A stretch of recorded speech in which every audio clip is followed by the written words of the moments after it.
Thanks for that update. Now, every school child learns, or used to learn, that the assassination of Archduke Ferdinand, heir presumptive to the throne of Austria-Hungary on the 28th of June 1914, was a trigger for the start of World War I. Less familiar is what happened to the children he left behind, sons Maximilian and Ernst, and daughter Sophie.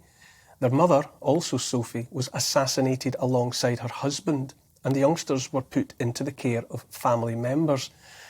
It's an untold story of a lost world, and joining me now to shine a light on the dramatic events that befell her predecessors is Her Serene Highness, Princess Sophie de Potesta von Hohenberg. Good evening. Hello. Thank you very much for joining us. Good evening. Nice to meet you. You too. First of all, just to paint a picture for us, what age were Maximilian and his siblings when their parents were assassinated?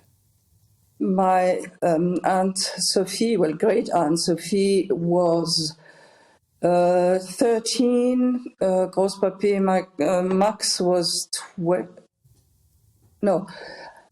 Wait. Yeah, Max was 12 and Uncle Ernst was 10, I think. They were very young when they lost both their parents on the same day. And what kind of Aunt life? Sophie was born in 1901, and so she was just 13 when it happened. What kind of life had they enjoyed up until that moment, up until the loss of their parents? Well, actually, it was a bit of a mixed feeling, because when they were in the Czech Republic at the time, part of the empire in Konopiště, it was a very family home and everything was fairly normal. When they were in Vienna, where my great-grandfather was was the heir to the throne, it was more formal, and quite amusing things happened. For example, when my great-grandfather left the palace, the guards were pulled off because there was no need for the guards for the Duchess of Hohenberg and for the children, which amused the children tremendously because they managed to play in the guard houses, which was quite amusing for them. And so it was a bit of a funny mixture, because when the father was there, it was all very formal, and when the father was not there, it was all family life, very normal, very straightforward for that kind of a family, which was a high-class Austrian family. Now, I think in some ways very significant in the way events have played out, and in terms of what you believe should happen next. There was a reason, a very specific reason, was there not, why Maximilian, the eldest, didn't succeed his father as Archduke? Well, it's a bit complicated, but at the time when my great-grandparents wanted to get married, she was a countess, but she was not from a royal family, and she was not from a mediatized families, which were families which were accepted by the Habsburg family law as to be equals and you could marry them. As my great-grandmother was from a noble family, but not a royal family, it was considered a morganatic marriage, which meant that neither she, his wife, nor his children would be part of the Habsburg family. They were creating their own branch. And so that's what we always say. The Hohenbergs are the eldest branch of the Habsburgs, but we're the morganatic branch. So we were not considered, or my family was not considered part of the royal and imperial family. And my great-grandfather had to actually swear an oath so as to be able to marry and to have his children. He swore an oath for his wife and his children to come, that they will not be part of the... imperial family. In brief, I know it's a very complicated story, but what happened to them next? After the assassination of their parents, what happened?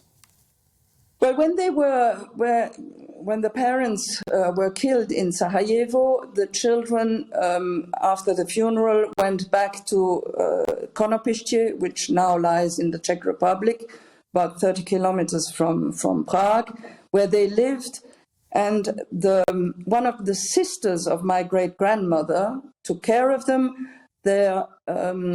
The stepmother of my great-grandfather also took care of them. So they were taken care of by family members, more on the side of my great-grandmother than on the Habsburg side.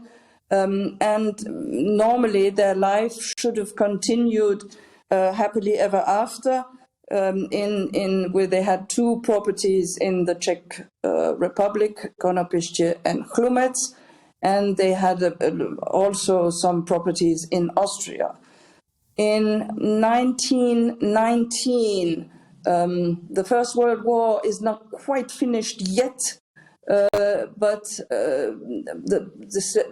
the war's finished, sorry, but the treaties have not been finished, have not been signed, and so on. And on the 19th of April, 1919, the Czech authorities somehow decided to chuck the children out of Konopiště. There was quite a lot of unrest around the castle, so the family were actually a bit scared that something would happen. And so they were forced out. They were allowed to take a small suitcase with their books for school books, and they were allowed some clothes, and that was it. And they left and went to my great-grandfather's friend and brother-in-law, Jaroslav Thun, where they stayed for a while and then moved to Austria, and where there was still something left. Things took a much darker turn for them, did they not, during World War II, to the brothers? That was the First World War was bad enough. Second World War, there was the Anschluss. My grandfather Max and Ernst, they were both anti-Nazis, known to be anti-Nazis and monarchists, and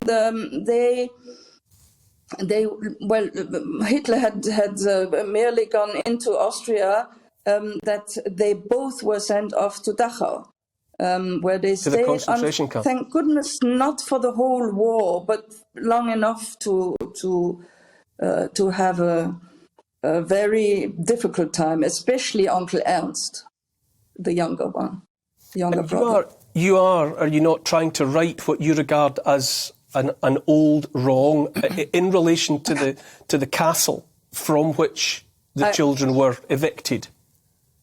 I tried a legal battle and tried to get Konopiště back, which would have belonged to my grandfather, then to my father, and then to me.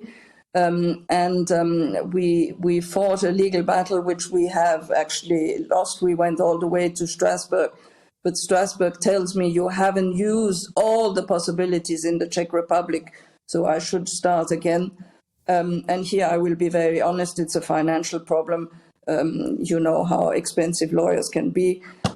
So for the moment, I'm hoping that there might also be a political change in the Czech Republic, because, excuse my French, but the country is rather corrupted. So legal system as well as political system is a bit difficult. Princess Sophie, thank you so much for joining us this evening. It's a fascinating story. As I said at the top, it's a lost world. People remember what happened to Archduke Ferdinand, but the story of what happened to the children that he left behind is a mystery, I'm sure, to most of us. And the fact that it's tendrils that come down into the present day in terms of you trying to reclaim that castle. There's a very good book which has been written by an American and the British lady who's become a great friend, which is called The Assassination of the Archduke, and which explains the story of the children quite well, actually. Princess Sophie, thank you so much for joining us this evening, and I wish you all the very best with the legal challenges ahead. Thank you. Thank you very much. Bye-bye.